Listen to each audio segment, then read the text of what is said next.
women, I want to encourage you not to go talk shit about your husband to your friends all the time, or, you know, your hairdresser. I mean, like I literally go to somebody that cuts my hair in her own little like workspace, and I don't have to hear salon drama. Hello, hello, hello. I'm Sam. I'm Brandon. And welcome to our podcast. Woo! I just wanted to try something different. I'm like switching it up a little. I don't really like our intro anymore, and I don't know what to do about it other than just jumping right in. Jump right in. What is the topic this week? Well, I want to talk about You gotta tell them the Middleton topic, Madness. and then we'll tell them the Middleton Madness. Okay. Or else they've already left. Bye, Facebook. The topic this week is respect. Yes. R-E-S-P-E-C-T. In the spirit of Aretha Franklin. You gonna sing? No. Oh, okay. Anyway, the madness around here, what is it? What do you want to say for the madness? We got big changes coming for the podcast. A huge announcement. A launch of something very exciting that has been taking us a year and a half to put together, and we are finally putting the final touches on it, so you will hear about it soon. Do not miss the next couple episodes. And thank you guys for just continuing to motivate us, because the amount of love and shares and the comments and the engagement that we've been getting more recently on our podcast has really kicked our asses into gear to just put more stuff out there for you guys, right? So that's where we're at.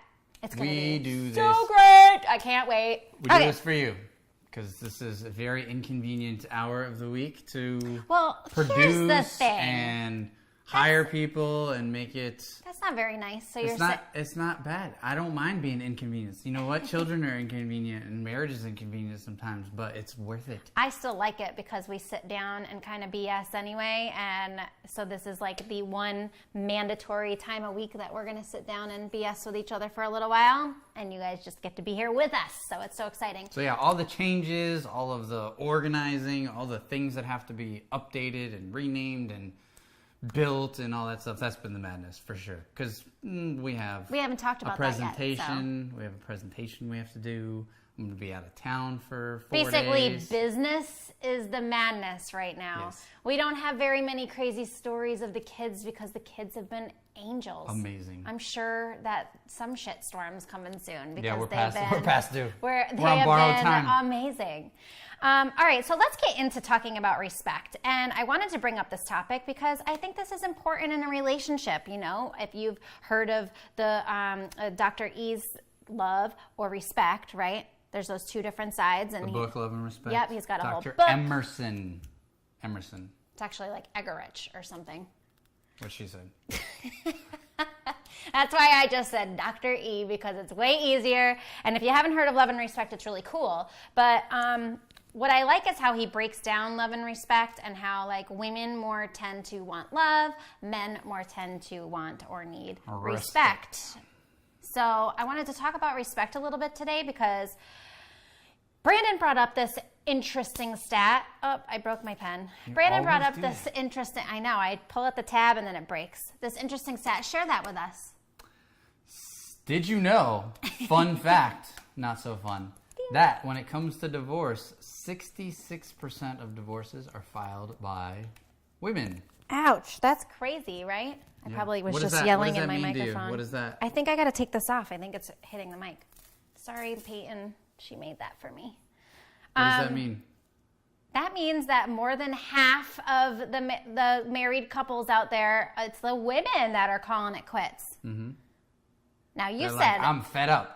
You said what that meant. You said men aren't getting shit done, basically. Yeah, I would think if the women are filing for divorce, then it's because the men aren't stepping up. Something's going on. He cheated. He's ignoring her. He messed up finances. He doesn't show her love anymore. Whatever it is. Well, where does it all become your fault? Well, whoever smelt it dealt it. If she's the one filing, then I'm assuming she's the one that's fed up. So, by default, she's not going to be like, I've been a terrible wife. I'm just going to go ahead and file divorce. She's looking myself. for reasons to go sign on the line. Well, I wanted to throw you guys a bone. I'm not saying she's been the best wife. I don't know. I'm just saying, like, if they're the ones pulling the trigger. That more than likely it's because the guy is dropping the ball somewhere. Or she feels that way. So that's just as important, whether he is or not. Or she could be dropping the ball in 100 places too, but that's a real stat. So I wanted to talk about respect.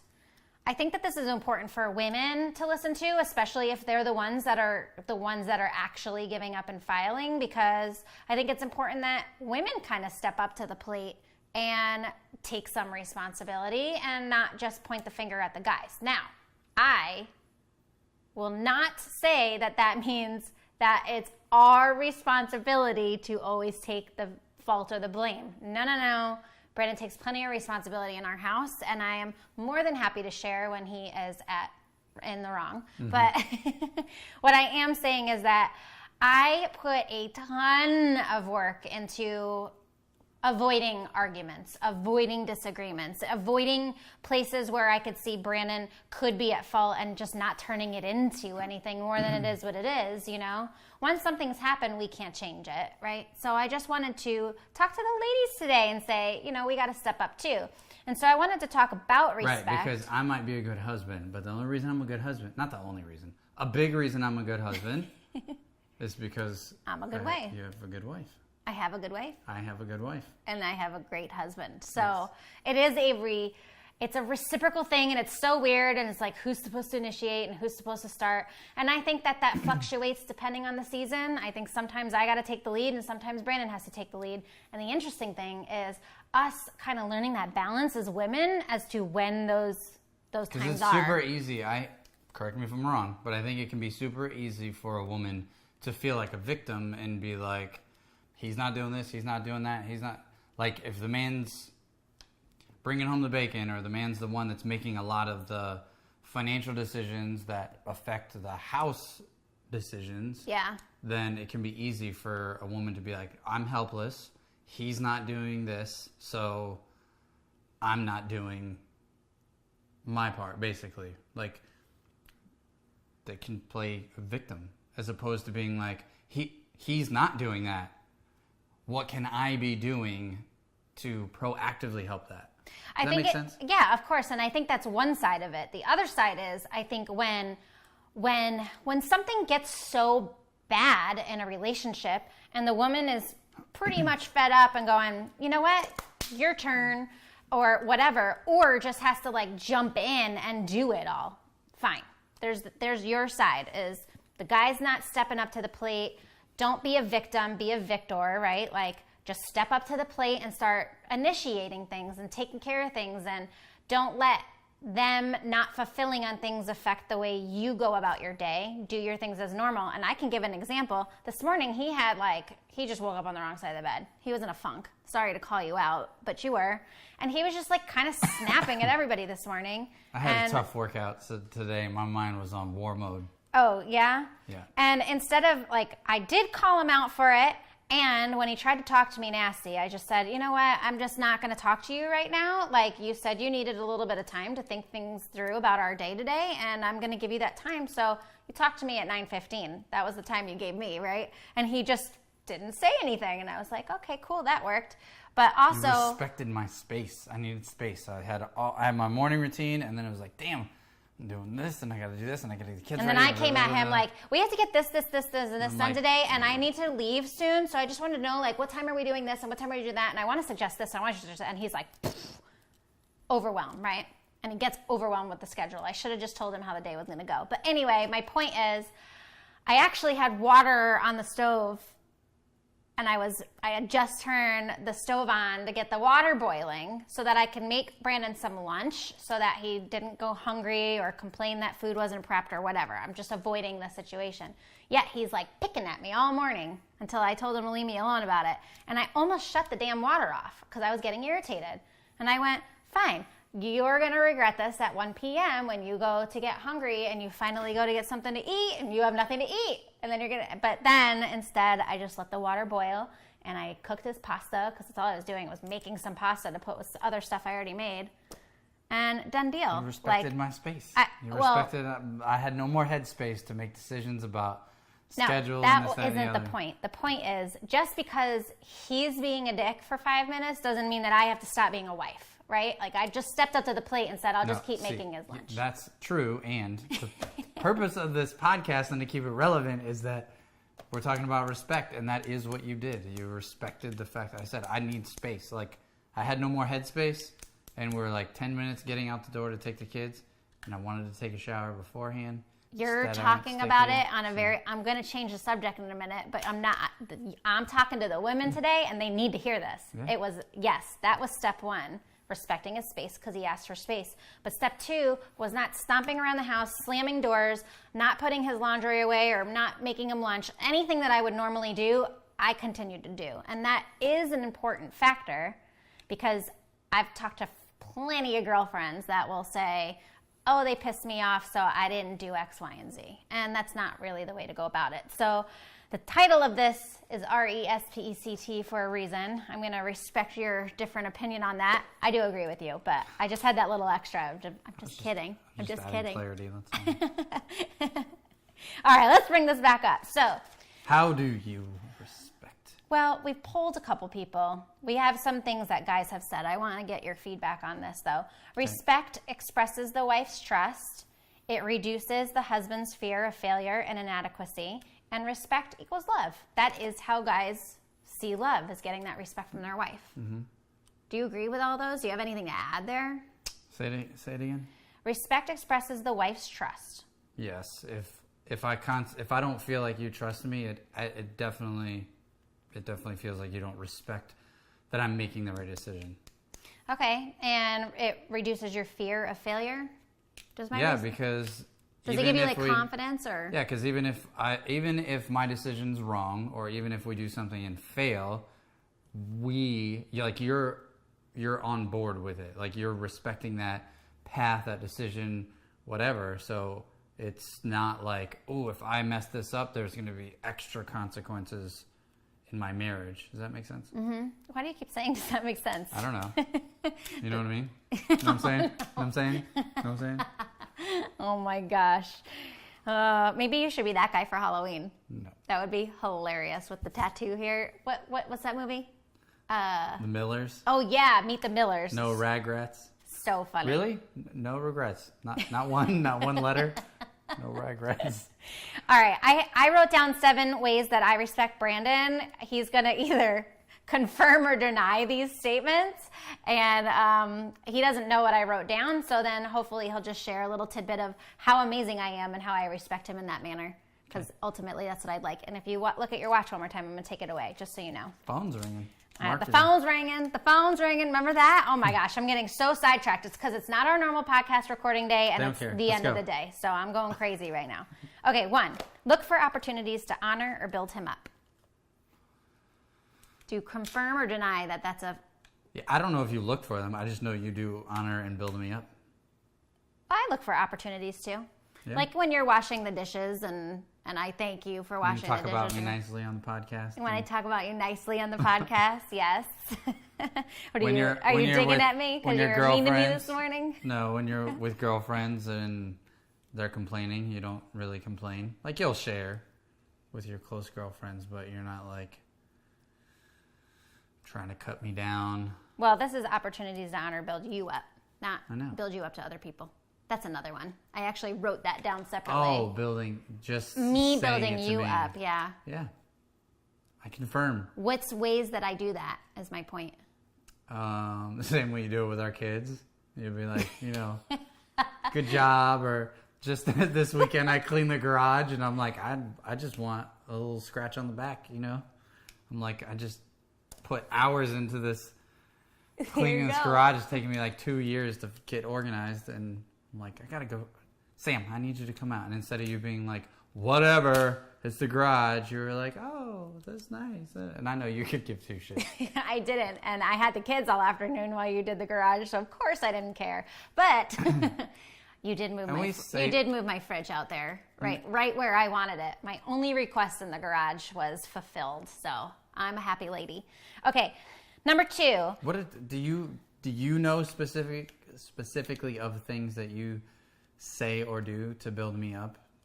I mostly I like to do it when you help around the house or you just help with things that make life easier for me. Because in return, when you feel like you did something good, I know you want to, you subconsciously want to reciprocate, right? Not, yeah. Is that right? Yeah. Oh my gosh. So yeah, I see the opportunities when they're there for ways to just enhance things for. Thanks for taking out the recycle. Marriage. Thanks for taking out the trash. Oh, thanks for doing the dishes. That's not, I don't know, that's building me up. It feels like it to me. But. No, I mean, we make important decisions together. So here's one more serious. We make really important decisions together, right? We don't do things without going and talking to the husband or the wife first, right? It's a non-spoken rule now that sometimes I think gets it's a respect. But there is and it goes both ways on that. And when we make decisions together, I think sometimes Brandon, if it's going his way, of course he's happy. If it goes my way, he's always a little nervous. And if it's somewhere in between, it's right in the middle of the road. But no matter which route we take, I always will say something to you to just confirm and affirm that we made this decision together and how important that is to me.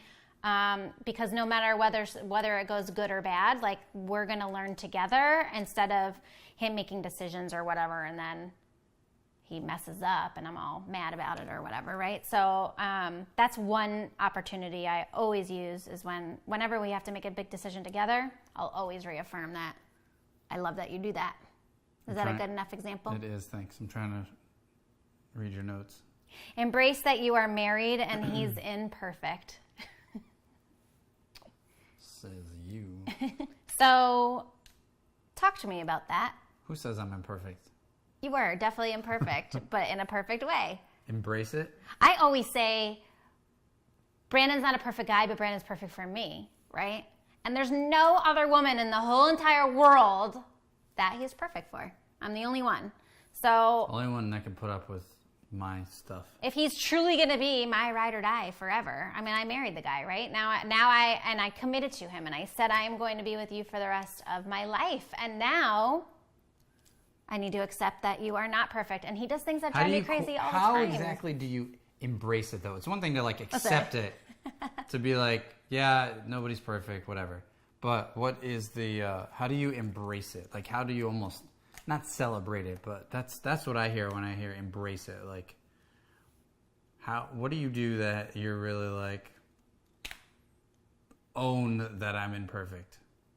What do you think I do to own that I'm imperfect, that you're imperfect? I mean, the easiest way for me to embrace it is because I'm not perfect. Mm-hmm. And I think that we complement each other in a ways, but we also clash in a lot of ways too. Naturally when we are so opposite-minded, we will butt heads on things. So I have to embrace that just as imperfect as you can be, I can be, right? What are some things that you're I don't know, we almost have fun with? You make fun of me about certain things. Outside of my corny dad jokes or my terrible writing skills and geography, scholarly things. So true. You really suck at geography too. So that can actually be really embarrassing. That's oh my gosh, I can't think of an example right now, but somebody was we're going to Paris, and he goes, "Where is that, in England?" Or he doesn't realize, he knows the answer to that, but he'll say funny things like that. And it is so embarrassing. So I always have to crack jokes on you that you're that bad at geography. But that's a really dumb example. I think that we're just both not What's the most perfect. Imperfect part about me? I'm curious. I'm going to put you on the spot. Wow. I don't even think like that, though. I don't sit down and go, what's my least favorite thing about Brandon? So that not least favorite. I can't do that on the fly. Imperfect. That you're checking your phone while we're recording a podcast? I don't know. This stupid thing just vibrates like crazy. I don't know. I don't sit down and write down. Look, focus on what he does well. Number 3. I'm just going to skip there because I don't sit down and write all the shit that you do wrong. You do plenty of stuff, but that I don't like pick your nails all the time. Oh, yeah, there you go. Like, that drives me nuts. Something with my hearing. And, like, when he picks at his nails, it's so loud. It almost, like, makes my head throb. It's so terrible. And I don't know. That's so weird. Like, I don't focus on that stuff. So I would rather focus on what you're doing right. How am I imperfect in business? Since that's a big part of our life. You're too slow. Too slow. See? Yeah. She calls me a turtle. Yep. You're too slow. You could take action faster. And I love your demeanor, but I think sometimes in certain situations with, like, really alpha guys, not that you're not an alpha, because you are, but you're, like, laid back. You're not like Tony Robbins in your face. It's called like, quiet strength. But You I can do turn have up a the quiet volume strength. a little bit. Right. Fair enough. Just a little, that's Yeah. it. But I've been bringing that out of you. You can't be timid forever. Oh my gosh, remember back in the day? Timid. I'm not timid. You're still a little timid. But I think it's cute. See, I mean, and that's the thing. Focus on what he does well. Like, even those things that he's slow, but he's thorough. Right? He is listen. He's quiet. I listen. But I can't tell you how many times him not moving faster drives me crazy. But then it's like, babe, just be patient. And, like, I'll be like, no, everything needed to be done yesterday. And then he'll, like, we just had a situation recently with a friend of ours in business that was kind of talking to a couple different people about doing some stuff together.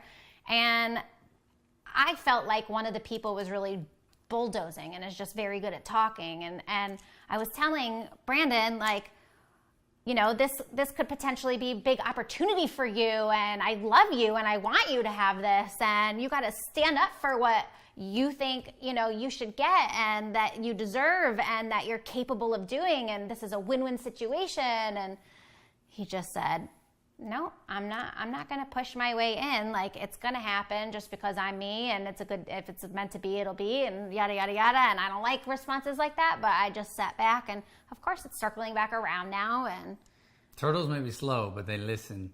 And the turtle wins. The hare can go fast.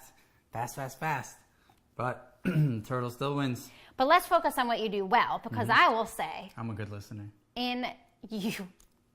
You are a good listener. I am. You are a great listener. When you want to listen, you're a really good listener. Whatever, dude. Whatever, dude. That's what we're resorting to, dude. You are a very, very good listener when you want to listen. I cannot say that sentence without that at the end. I'm a great listener in business. That's for damn sure. You're a great. I see everything. You're a great listener in marriage when you are looking for ways to, like, step up or do something different. Like, you're really good at that stuff. In business, what I really love is lately, like, not lately like yesterday, but like lately, like within the 10 minutes ago. within the last like 4 or so years of our business. Like, I think you built the first 7 years of our business kind of scared or reserved, and you didn't have this much confidence, but you've had this confidence over the last 4 years that has been coming out more, and it's sexy. I love it. So, ooh, you're like, Should I keep my your shirt on? eyebrow like did this twitch when I said that. What? So should I keep my shirt on? Yes, please. This is for my eyes only. Focus on what he does well. So, ladies, that's number 3. Focus on what he does well.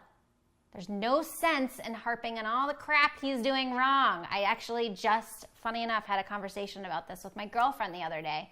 And, you know, for a little bit, there was like a lot of like, just, I guess not like complaining, but just like, he doesn't do this or he doesn't do that. I mean, you fill in the blank, ladies. You know what I mean, right? But then it was like a light bulb switched, and it was like, wow, let me just focus on what actually is going, right? And it's like night and day. It's like night and day. The difference is night and day.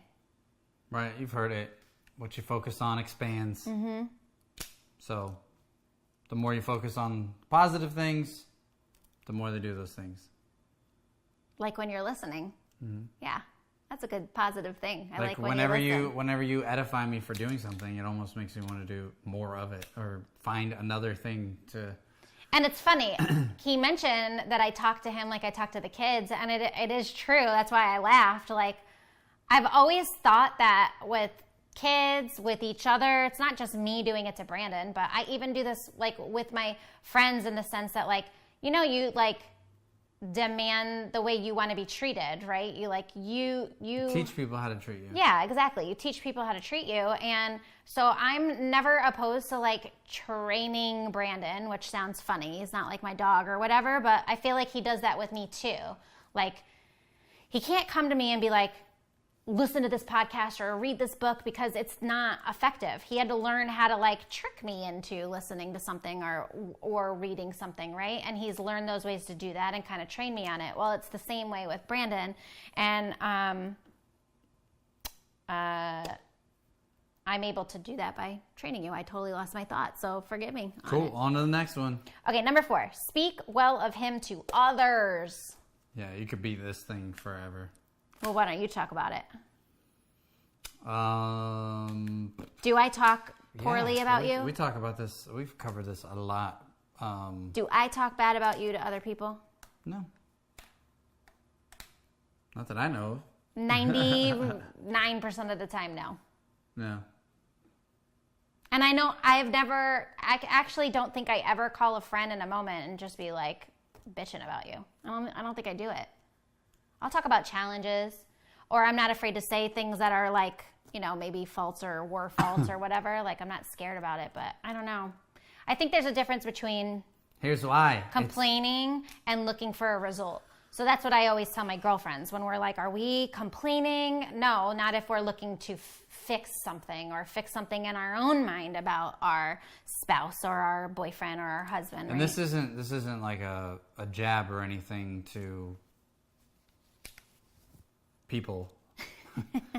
But I believe you don't have as many people that you can go to and talk, like complain about something with me that the other people have much insight on. Because let's just lay out the facts, no judgment, nothing. Just we've been together since we were 17.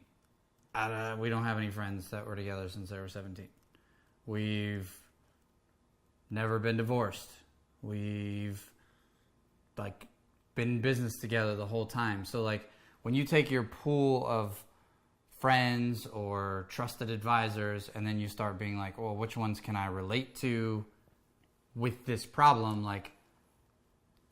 There's not, it's kind of, they say it's lonely at the top. And when it comes to our relationship, I feel like in many ways we're at the top of the hill. People 20 years senior than me, I confidently can say we've got a lot figured out in our home, and not just for the cameras. When the cameras are off, there's a lot of challenges, there's a lot of obstacles, there's a lot of stuff that I feel like we do a really, really good job of working through, growing from. So if you got a challenge and you want to complain about me with somebody, you'd have to complain about it with somebody that has been there or has a potential solution. And there's not a lot of people that we relate to when it comes to that, right? Same with me. If I go to try to complain about you, but here's the thing, though, I don't allow it. That's the point. This is literally what I get every time. Yeah. I could try to just share something small, right? Because that's our issues in the grand scheme of things are small. But I'll want to, we just don't dramatize stuff. No. That's not true. We just don't dramatize everything. Well, that can add to it. But my point is almost 90% of the time, if I share something with a buddy to just get a little insight, or maybe I just want to vent a little bit, right? This is very rare, very minor occasion type stuff. If I do, I usually get this, oh, but you've been with Sam since you were a kid, or oh, you guys would have. It's they immediately disqualify me, they can't. They got nothing, and they can't relate. But I challenge. But I challenge you to thanks. think. But I challenge you to think that we're always. So it doesn't. We couldn't really complain unless we were just dramatic. We couldn't really complain to our friends about. Right, but I straight up have friends that will come talk to me because they really want things to change in their marriage. Yeah. And then I have friends that'll straight up not come talk to me when they want to be angry and want to complain about their husbands, and they want to look for reasons to leave them, and like they will not call me. They don't call me. And it's not because we haven't been divorced, it's because we don't accept that in our house. Like that is, I would think that all my friends would want to come to me, especially in those moments, because they're going to Sally, who's got her own problems in her own house. And how is she going to help you through your challenge besides going, it's okay, honey, if it's not working out. I totally understand, because they're about to leave their husband too. They call me and I go, look, I get it. I'm going to support you no matter what you decide, but why don't you try this first? Or have you considered that? Have you thought about this? Or, you know, what have you done to take some responsibility? Like, I'll just ask my friends and call them out on stuff and see if there's another way to, you know, bring things back around. And I think that's a huge way to respect your husband, to always be like that about, like, people always say they can see how much we love each other, but that's because we have that respect is there, that like we don't do those things for a reason, right? So women, I want to encourage you not to go talk shit about your husband to your friends all the time, or, you know, your hairdresser. I mean, like I literally go to somebody that cuts my hair in her own little like workspace, and I don't have to hear salon drama. Like if she didn't have that place, because I originally found her at a salon and I was never planning on going back because I just don't like salon talk, but it's the same thing. I'll move on before I ramble too much. 5, think before you speak. But hey, that makes me be a better husband, right? Because I'm not hearing gossip about this, that, and the other, and oh, Sam said this, and like it doesn't come back around, which is important.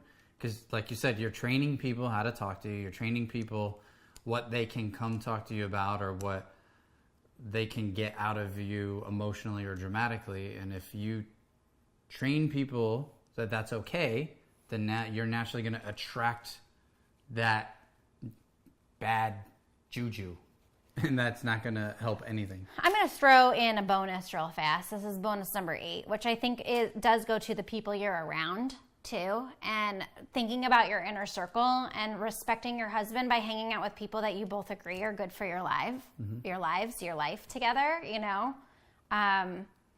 Whenever Brandon or I have a challenge with somebody that he hangs out with or I hang out with, ever since the start of our relationship, we've just talked about it.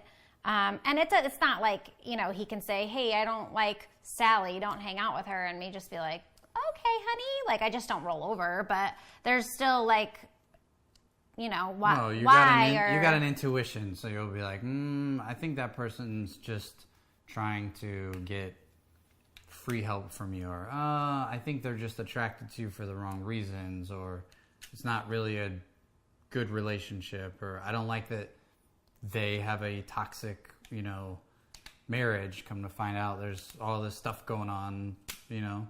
Yeah, but like if you're around it, it can rub off. That's real. Yeah, it can, and it's serious. Think before you speak. Number 5, think before you speak. Take a time out, talk or text it out, like don't text right in their thing, because what if you accidentally hit send? That would be like the worst. I'm so mad at you. Bloop, oops, didn't mean to send it. But come back later and like, just take a break and go away. And funny enough, when I said, I'll talk to you at 9:15 this morning, like I went and like, just went to write you this thing. Like, it's so silly. Like, you went out into the float tank last night, and then, you know, I take care of the kids in the afternoons and evenings, and I pick them up from aftercare early, and then like you're still working, right? So there's all these days that I think I pick up the slack a lot as a parent. And then he's got like this hour-and-a-half window every morning now where I'm working out because I don't want to be fat anymore. And that's like my time. And I don't want you complaining about my time. So I'm like putting this all into a nice, pretty little text for you. Like, I don't want you complaining. That's going to make me lose my morale. And then I'm going to feel like I'm going to feel like I have to stop doing everything I'm doing because you're unhappy and I want you to be happy. And that's really like, you're just having a moment. And I wanted you to remember all these things why you should be A-okay with this little hour and a half. I think you need a hug. No, I'm just explaining the whole thing. And what did I do? I just was like, ugh.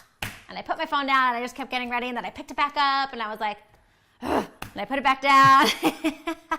And I kept getting ready. I could have seen that. And then I picked it back up and I was like, I was just like, whatever. It's really not that important. And I'm sure it'll come up at some point and we'll laugh about it later. But like in the moment is not really the best time to do it. You really have to think about your tonality and the way you bring things up. And so think before you it's really speak. Basically, because it's really disrespectful if I had just like sent you all this stuff earlier and right, all you wanted was a little bit of space to clear your mind. And then, so if all I did was come and like start attacking you, you just would have probably been more like, F this chick right now than, wanting or giving me a hug instead like you did now. Like, oh, clearly that bothered you earlier and it is only an hour and a half and you're so right. And so I've shared this before. Early in our so relationship, you did spit fire.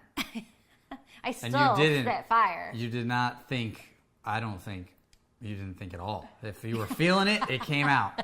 And you probably think that's how she is still. And in many cases, whatever's on her mind, she's sharing it. But let me tell you, from a husband point of view, you definitely think before you say things compared to 10 years ago. I've had several people tell me how good I am with my words, and it's funny because I don't think that I am. I think I'm kind of in your face and a little bit sloppy, I guess. Like, I don't know. I just feel like I am, but thank you. I mean, but that's what they tell me too. They're like, no.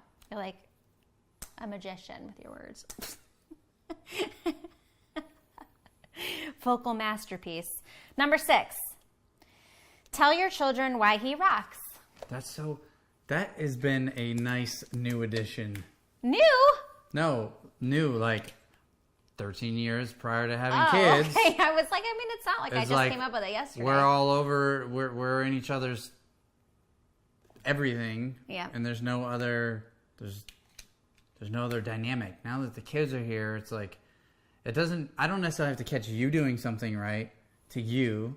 Like, I can be interacting with the kids and have like them Max, we catch mommy doing something right, or like that's cool. That's really cool to see. Or they catch something.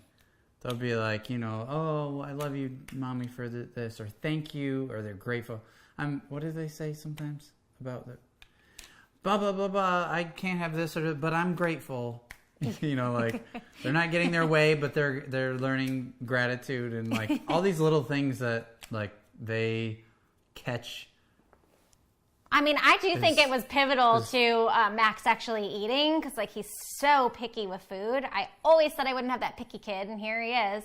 But like we started this thing like, but daddy's so big and strong and he's got these big muscles and he works out, but that's because he eats and he does all this other stuff. And like now like he eats and he's like, look at my muscles. And like he's like, oh, you're going to the gym? Can I come? And like he wants to do all these things. And so I think when you build your husband up and you have that respect for your husband, like you build him up with your children, and then your children is going to see him as a hero. I don't want my children to love him any less than they love me. I feel it sometimes and it hurts when I think that they love him more. I'm like, ouch, but I know they love me and they love me for different reasons. And why would I not want my kids to just be totally enamored with their dad? Like I want them to love you so much, and it's not going to happen by me telling them how much you suck at things. The only thing I do tell them, and that was so nasty, you burped, didn't you? I can tell. Ew. So gross. It's like garlic burp. This is darn Coke Zero. Mm-hmm. His guilty pleasures are Coke 0 calories right now. That was your pasta coming up from later. But I won't I will tell them way more good things good. I think the only thing bad that I tell them about you is like they've started to pick their nails too. Oh my gosh. And I'm like, no, I'm in this house of nail pickers and I just don't know why. I cannot drop it. I've tried so many times to just drop it, but I could literally be like in the kitchen cleaning dishes and he could be in the living room picking his nails, and I'll be like, stop your nail picking now. It's like I can hear it like clear across the house. I know, it's so weird. It's like, what did they call that? Like sonar? Like sending me hate signals is what you're doing. No. I just always think you're stressed out too. And then he's got like nuts. I am. Fingers. Like my mind's like racing, and somehow all of a sudden I'm just squirrel. So yes, I tell the kids how amazing he is because I want them to love him. And then they're excited to see him and excited to be with him, and they love their dad. Like, I think that's good for them to have more than just me to look up to. Heck yeah. Yeah. I feel like this was a big pump Brandon up so he can't walk out the door episode. Maybe I felt the need to talk about this after the way you treated me this morning. And isn't that ironic? I totally could have been like, 7 reasons why your husband sucked today. Number 7. This one's important. This is probably the most important. It should be number 1, but we're going to save the best for last, which is meeting his needs. There's no greater respect. I have a hard time because I'm like all about love. Make me feel good. Give me hugs. Tell me how amazing I am. Like, I love all that stuff. Like, you have other needs than I do. And so meeting those needs is super important. I think meeting them you can correct me if I'm wrong or share, but like the way you want to run business, the way we've grown our business over the years, like, really following, we have our dream, but, it's really ultimately like letting you feel like you have your own side too. Not letting you, but like I do allow that. I could not allow that and say, you want to go that path and I don't. And so this isn't going to work anymore. Like, we have to respect each other. No, you do let me. Let's just be completely honest. I can lead, but she lets me lead. See how that works? It's the truth. Any guys who've either gone through a divorce or have just had those crazy blowout arguments, if stuff's not going right at home, the sky is falling. So don't act like you don't know what I'm talking about. If you think you're in control of everything, you won't be for long. Not in a marriage. But it's just meeting his needs everywhere. And it's really important to communicate about that and figure out what his needs are. And it's not just sex, like, right? We talked about sex a couple weeks ago, and that's definitely important. Understanding what your man needs there is definitely quite a good way to start. But you have needs in other areas of our life, and like even just like physical touch, like telling you did a good job is fine, or I could be like, thanks, babe, or whatever. But if I like hug you or touch you, like it just does different things to him than not paying attention to those things. So what is it about your husband that, what are his needs? What are the things that he needs mentally? I need my time in the morning. I need my routine. That routine is key for me. Mm-hmm. And so you got the kids for that time in the morning. You could very easily be like, don't wake up at 3, 4 in the morning because it wakes me up. But you respect that. In order for me to take on the day, I've got to get up early and I got to have my time to go through my routine. And it's a give and take, right? Like, that's a great example. I can't stand that he gets up at 3, 4 in the morning, honestly. I like waking up with my spouse, but at least he goes to bed with me every night. Like, he's not up till 2 and then creeping out of bed or whatever, right? Like, I don't care that he gets up early because he's mine at the end of the day. And that actually is better because the kids come in by like between 5:30 and 6:30 anyway. So then we would be like, the way we feel on the weekends when the kids come wake us up, I just want to like wake up with Brandon and then like go get my kids. And it doesn't happen that way. So like, I don't care that he gets up, but what I can't stand is I do care, but it's not as big of a deal. 15 more years, we'll get all that, all that'll come back. And then you're not going to get up at 3 in the morning anymore. But I notice it the most when the periods where he sets his alarm, because that drives me nuts. And so he tries like heck not to set his alarm and just get up with like the watch vibrating or whatever. There's sometimes seasons where like a couple of weeks will go by where he's so tired he'll set the alarm, but after a couple of weeks he'll shut it off again. And so there's just, I don't know. That's a big one. That was a good one. You do meet my needs. How much percentage of time do you think I meet your needs? 80. That's it? Depending on the season. That's a seasonal average. 80% of the time, all the time. Yeah. 80? I say that's it because I feel like Superwoman, and I feel like I put a lot on my shoulders. I like to relate everything back to like... If I'm only doing it 80%, then what do other people do it that think that we're like the best couple? I don't know. I don't worry about them.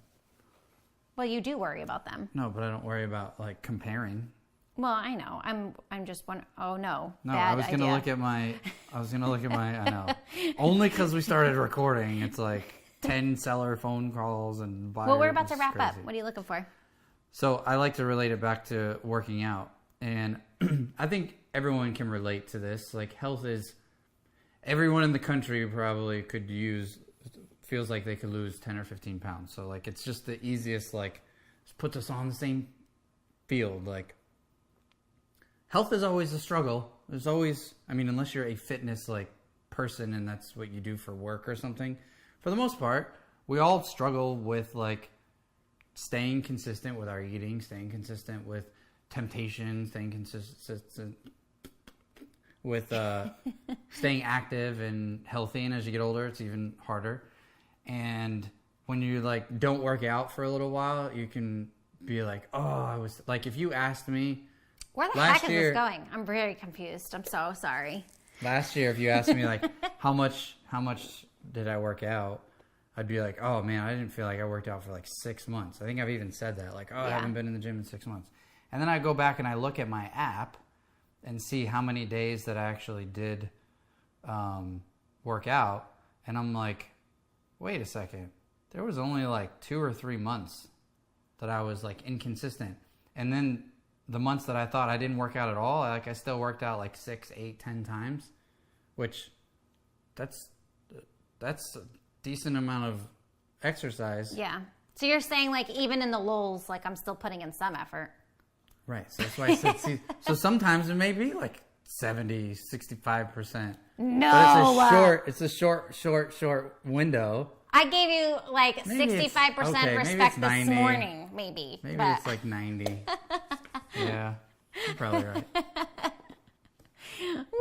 No, there's never, and I mean, a period is so short because I can't stand it. If I'm in a funk, he gets in a funk, and he's really like, he gets like man cold, man cold, right, ladies? Like, when a guy gets a cold, it's like he has the flu and he's about to die in bed, and it's like the most crazy thing where, like, we could have the flu and it's like we have a cold, right? And so he's like that if I'm not giving him respect, for sure. He demands it, and I give it to him. Oh, take us out. Take us out. Yes. Oh my gosh. Seriously. Okay. It really is the end of the day for us. And we have such a busy week this week that I forgive you. I forgive you if you forgive me. Yes, we're just like, I just said I forgive you instead of forgive us, because we are just no, like... No, seriously, respect is super important. Love, everyone, we all talk about love, right? But especially for guys, if you are showing him respect, it will go a long way. Guys, I'm telling you, we are way more simple than you're giving me credit for when it comes to things. But if you just, we're just like pretty easy to like pat on the back or catch us doing stuff right. And even if we don't show it in our mind, we're doing like a happy dance, or we're like, we go from feeling like the man to feeling like a god with like, thanks for taking out the trash. I love it when you do this.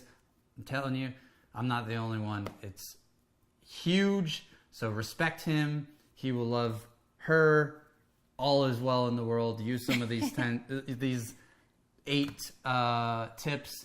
And yeah, like I've said before, marriage isn't easy. Business isn't easy. Parenting isn't easy. It all requires work. And I will add, it requires heart work.